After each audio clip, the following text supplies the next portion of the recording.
പാലക്കാടിൻ്റെ സ്പെഷ്യലായിട്ടുള്ള മനോഹരമാണ് ഇന്ന് നമ്മൾ തയ്യാറാക്കിയെടുക്കാൻ പോകുന്നത്. ഇതൊരു പഴയകാല ഒരു നൊസ്റ്റാൾജി ഉണർത്തുന്ന ഒരു സ്നാക്ക് വിഭവം തന്നെ കേട്ടോ. പിന്നെ ഒരു പ്രാവശ്യം നമ്മൾ തയ്യാറാക്കി കഴിഞ്ഞ ഒരു കുപ്പിയിൽ അടച്ചു വെച്ച് കഴിഞ്ഞാൽ ഒരുപാട് ദിവസം ഇത് ഉപയോഗിക്കാനായിട്ട് പറ്റും. നല്ല ക്രിസ്പി ആയിട്ടുള്ള സ്നാക്കാണ് കണ്ടോ. അപ്പോൾ എങ്ങനെയാണ് തയ്യാറാക്കുന്നതെന്ന് കണ്ടാലോ. അതിനുവേണ്ടി ആദ്യം തന്നെ അരക്കപ്പോളം ചെറുപയർ പരിപ്പ് ഒരു ബൗളിലോട്ട് ഇട്ട് കൊടുക്കുന്നുണ്ട്. ഇതിൻ്റെ കൂടെ തന്നെ ഒരു 1/4 കപ്പ് പച്ചരിയും കൂടി ചേർത്ത് കൊടുക്കുന്നുണ്ട്. ഇനി നമുക്കിത് കുറച്ച് വെള്ളം ഉപയോഗിച്ചിട്ട് നന്നായിട്ടൊന്ന് കഴുകിയതിന് ശേഷം ഒരു 2 മണിക്കൂർ കുതിരാൻ വേണ്ടിയിട്ട് മാറ്റി വെക്കാം കേട്ടോ. ഇതിപ്പോൾ ഏകദേശം ഒരു 2 മണിക്കൂറോളം കഴിഞ്ഞിട്ടുണ്ട്. അരിയും പരിപ്പും നന്നായിട്ടൊന്ന് കുതിർന്ന് വന്നിട്ടുണ്ട്. ഇതിപ്പോൾ നന്നായിട്ട് ഊറ്റിയെടുത്തുകൊണ്ട് വന്നതാണ്. അപ്പോൾ ഇത് മിക്സിയുടെ ജാറിലോട്ട് ഇട്ട് കൊടുത്തിട്ട് നന്നായിട്ടൊന്ന് അരച്ചെടുക്കാം. അപ്പോൾ ഇത് കംപ്ലീറ്റ് ആയിട്ട് ഇട്ടിട്ടുണ്ട്. ഇനി ഇതിലോട്ട് വളരെ കുറച്ച് വെള്ളം ഒരു സ്പൂണോളം ഒഴിച്ചതിന് ശേഷം നന്നായിട്ട് നരയ്ക്കുക. ഒരുപാട് വെള്ളം കൂടിപ്പോരുത്. കൂടിപ്പോയി കഴിഞ്ഞാൽ നമുക്കിത് ഫ്രൈ ചെയ്തെടുക്കാൻ ഭയങ്കര ബുദ്ധിമുട്ടാവും. ഇതിപ്പോൾ ഞാൻ നന്നായിട്ട് അരച്ചെടുത്തോണ്ട് വന്നിട്ടുണ്ടേ. നല്ല ഫൈനായിട്ട് തരിയൊന്നും ഇല്ലാണ്ട് നമ്മൾ അരച്ചെടുക്കണം കേട്ടോ. ഇതിപ്പോൾ ഞാനൊരു പാത്രത്തിലോട്ട് മാറ്റിയിട്ടുണ്ട്. ഇതിലോട്ട് ആവശ്യത്തിനുള്ള ഉപ്പും കൂടി ഒന്ന് ചേർക്കണം. അരയ്ക്കുന്ന സമയത്ത് ചേർത്താലും മതി കേട്ടോ.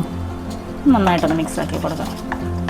അപ്പോൾ ബാറ്റർ നല്ല ടൈറ്റായിട്ട് ഇതുപോലെ ഇരിക്കണേ. അപ്പോൾ നമുക്കിതൊന്ന് ഫ്രൈ ചെയ്ത് ഇനി ബൂന്തിയാക്കിയിട്ട് മാറ്റാം. അപ്പോൾ എണ്ണ ചൂടാക്കാൻ വേണ്ടി വെച്ചിട്ടുണ്ട്. ഇനി നമുക്കിതുപോലുള്ള ഒരു നൂട്ടക്കയിൽ ഉപയോഗിക്കാം. ഇപ്പോൾ നിങ്ങളുടെ നാട്ടിൽ ഇതിൻ്റെ പേരെന്താണെന്ന് പറയണേ. ഇവിടെ നൂട്ടക്കയിൽ എന്നാണ് പറയുന്നത്. ചെറിയ ചെറിയ ഹോളുള്ളത്. ഇനി ഇതിലോട്ട് നമുക്ക് ഇട്ടിട്ട് ചെറിയ ചെറിയ ബൂന്തീസായിട്ടൊന്നിട്ട് ഫ്രൈ ചെയ്തെടുക്കാം. ഇനി ഈ കയ്യിലിൻ്റെ നടുഭാഗത്ത് മാത്രമായിട്ട് വളരെ കുറച്ച് മാവിട്ട് കൊടുത്താൽ മതി. അതിനുശേഷം ഒരു സ്പൂൺ ഉപയോഗിച്ചിട്ട് നന്നായിട്ട് ഇതുപോലെ ഒന്ന് സ്പ്രെഡ് ചെയ്ത് കൊടുക്കുക. നന്നായിട്ട് ഇങ്ങനെ തേച്ച് കൊടുക്കുമ്പോൾ ചെറിയ ചെറിയ ബൂന്തികളായിട്ട് ഇതിങ്ങനെ താഴോട്ട് വീണോളും. പെട്ടെന്ന് ചെയ്യാം കേട്ടോ. ഒരു മീഡിയം ഫ്ലെയിമിലിട്ടിട്ട് നമ്മളൊന്ന് ഫ്രൈ ചെയ്തെടുത്താൽ മതി. നല്ല ക്രിസ്പി ആവണ വരെ ഫ്രൈ ചെയ്തെടുക്കണേ. നല്ലൊരു ഗോൾഡൻ ബ്രൗൺ ആവുമ്പോൾ നമുക്കിത് കോരി മാറ്റാം. ഇതിപ്പോൾ റെഡി ആയിട്ടുണ്ട്. നമുക്കിത് കോരി മാറ്റാം.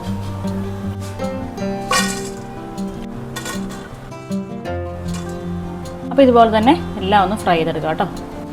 അപ്പോൾ ലാസ്റ്റ് ബാച്ച് ഇതുപോലെ എല്ലാം പൊരിച്ച് മാറ്റുന്നുണ്ടേ. ഞാനിപ്പോൾ കംപ്ലീറ്റ് ആയിട്ട് ബൂന്തീസ് എല്ലാം ഫ്രൈ ചെയ്തിട്ടുണ്ട്. നല്ല ക്രിസ്പിയാണ് കേട്ടോ. ഇതുപോലെ ക്രിസ്പി ആയിട്ട് വേണം നമ്മൾ ഫ്രൈ ചെയ്തെടുക്കാൻ വേണ്ടിയിട്ട് കേട്ടോ. ഇനി ശർക്കര ഒന്ന് ഉരുക്കിയെടുക്കണം. അപ്പോൾ അതിന് വേണ്ടിയിട്ട് 1/2 കപ്പ് ശർക്കര ഒന്ന് പൊടിച്ചതാണ് അത് ചേർക്കുന്നുണ്ട്. ഇതിൻ്റെ കൂടെ തന്നെ ഒരു 1/4 കപ്പ് വെള്ളം കൂടി ചേർക്കുന്നുണ്ട്. ഇനി നമുക്കിതൊരു ഒരു നൂൽ പാകം ആവുന്നത് വരെ, ഒരു 1 സ്ട്രിങ് കൺസിസ്റ്റൻസി ആവുന്ന വരെ നന്നായിട്ടൊന്ന് ഉരുക്കിയെടുക്കാം.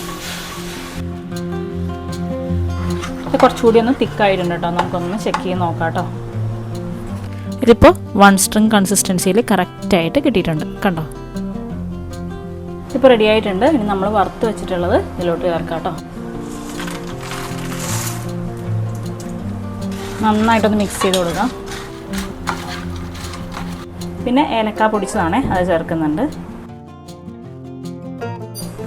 അതോടൊപ്പം തന്നെ നെയ്യിൽ വറുത്തിട്ടുള്ള തേങ്ങാക്കൊത്തും കൂടി ചേർത്ത് കൊടുക്കാം കേട്ടോ. നന്നായിട്ട് മിക്സ് ആക്കുക.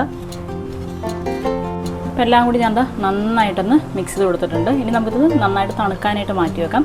തണുത്ത് കഴിഞ്ഞിട്ടാണ് നമ്മൾ വേറൊരു കാര്യം കൂടി ചേർക്കുന്നത്. അപ്പോൾ നന്നായിട്ടൊന്ന് തണുക്കട്ടെ. അതുവരെ ഒന്ന് വെയിറ്റ് ചെയ്യാം. ഇതിപ്പോൾ നന്നായിട്ടൊന്ന് തണുത്തിട്ടുണ്ടേ. നന്നായിട്ട് ആ ശർക്കരയൊക്കെ ഒന്ന് തണുത്ത് കഴിഞ്ഞപ്പോൾ നല്ല സെറ്റായിട്ട് ഇത് വന്നിട്ടുണ്ട്. അപ്പോൾ ഇതൊരു പ്ലേറ്റിലോട്ട് മാറ്റിയിട്ടുണ്ടേ.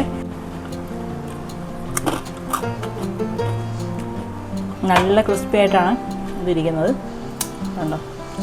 ലാസ്റ്റായിട്ട് നമുക്ക് കുറച്ച് പഞ്ചസാര കൂടി ചേർക്കണം.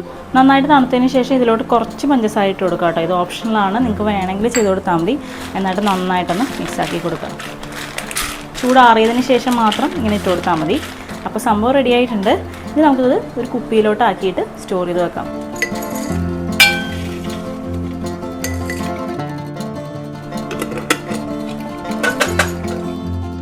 ഇതുപോലെ നമുക്കൊരു കുപ്പിയിൽ സ്റ്റോർ ചെയ്ത് കഴിഞ്ഞാൽ ഒരുപാട് ദിവസം ഉപയോഗിക്കാനായിട്ട് പറ്റും. നല്ല ക്രിസ്പി ആയിട്ടുള്ള സ്നാക്കാണ്. അപ്പോൾ എല്ലാവരും മനോഹരം ഒന്ന് ട്രൈ ചെയ്ത് നോക്കുക. നിങ്ങളുടെ അഭിപ്രായങ്ങൾ അറിയിക്കുക. അടുത്തൊരു വീഡിയോ ആയിട്ട് നമുക്ക് വീണ്ടും കാണാം. അതുവരെ എല്ലാവർക്കും ബൈ.